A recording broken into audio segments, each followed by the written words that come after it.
Welcome viewers to our deep dive into the world of ultrasonography. Welcome to your ultrasound. I'll guide you step by step so you can understand exactly what I'm checking. Between 20 and 30 weeks, the baby's anatomy is especially clear, so we'll review the key structures together. First, I confirm the number of babies. It isn't always just one. I do a quick head count on the screen. Once I've confirmed there's a single baby, I move on to presentation and position. I find the head, follow the spine, and determine whether the baby is cephalic head down, breech bottom down, or transverse, lying sideways. I also note which side of your abdomen the baby's back is on, right or left. Next, I document the heartbeat. You can see the heart beating here, and I measure the fetal heart rate, which is typically 120 to 160 beats per minute at this stage. I also make sure the heart chambers look well formed and separated. With that set, we can proceed to growth and the estimated gestational age. Dating ideally comes from your earliest ultrasound. Today, I compare that with the current measurements to see if growth is tracking as expected. I start with the head.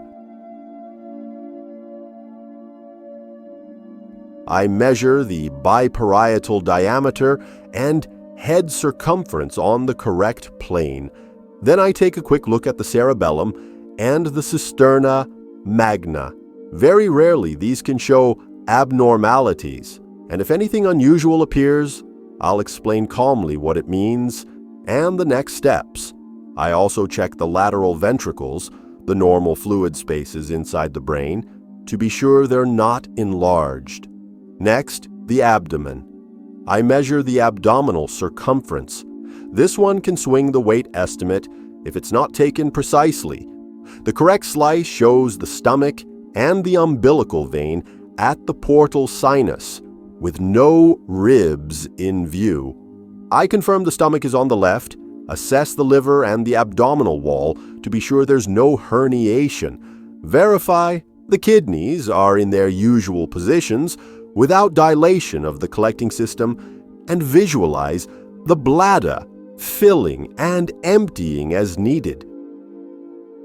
Then the femur, the thigh bone. I measure it carefully without including the epiphysis, a common beginner's pitfall. Taken together, head, abdomen, and femur measurements tell us whether growth matches what we expect for this stage.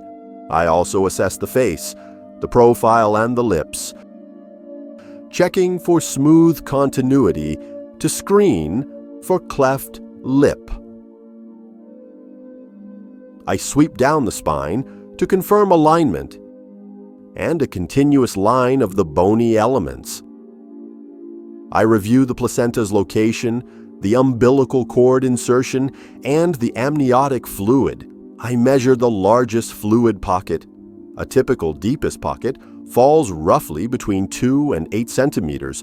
When indicated, I also evaluate the cervix. Sometimes we use a transvaginal approach for the most precise measurement.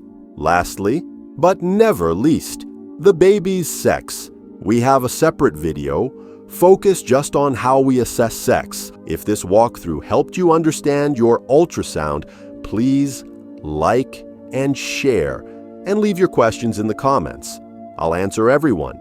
Dive into the captivating world of ultrasonography in just a few seconds.